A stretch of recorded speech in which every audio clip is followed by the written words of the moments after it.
14 ថ្ងៃ 22 មីនាបានជួបភក្ត្រាស្រីលើកដំបូងចាប់ចិត្តណាស្រឡាញ់ចោះចាញ់រឿងស្អប់រឿងមិនគួរគប់កន្លងផុតទៅគ្រូពេទ្យក្រមុំខ្ញុំមកពីឆ្ងាយមករកថោមឆាយដោះស្រាយបញ្ហាក្រោយបានជួបភក្តិនឹកស្ដាយហើយណា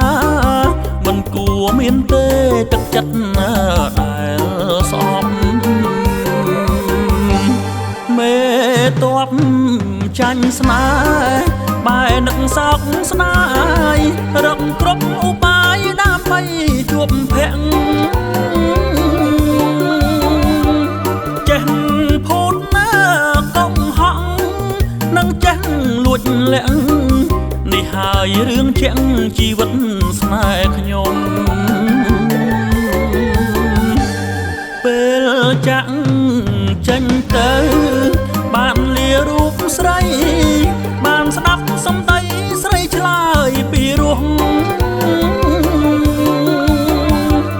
អារម្មណ៍រីករាយនៅក្នុងគ្រានោះបងសែនស្រណោះមិនចង់វិលវិញមេតបចាញ់ស្នេហ៍ពីបាក់ថ្លាថ្លែងធ្លាប់ចាញ់សង្គ្រាមកម្មភ្លើងមានផ្សែងរបួសច្រើនលើកធ្លាប់ត្រូវគេសាញតែចិត្តមិនក្រែងដូចចាញ់ស្នេហា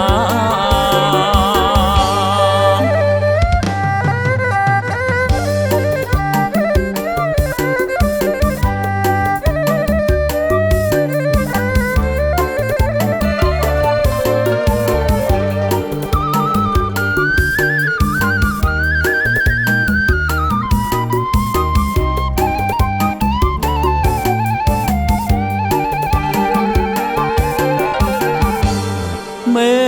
តបចាញ់ស្នេហ៍បែរនឹកសោកស្ដាយរកគ្រប់ឧបាយដើម្បីជួបភក្តិចេះភូតណាកុំហក់នឹងចេះលួចលាក់នេះហើយរឿងជាក់ជីវិតស្នេហ៍ខ្ញុំពេលចាក់ចេញទៅបានលារូបស្រីបានស្ដាប់សំដីស្រីឆ្លើយពីរោះអារម្មណ៍រីករាយនៅក្នុងគ្រានោះបងសែនស្រណោះមិនចង់វិលវិញ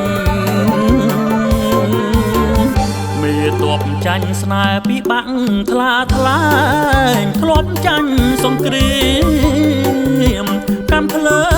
ងមានផ្សែងរបួសច្រើនលើកធ្លាប់ត្រូវគេសាញតែចិត្តមិនក្រែងដូចចាញ់ស្នេហា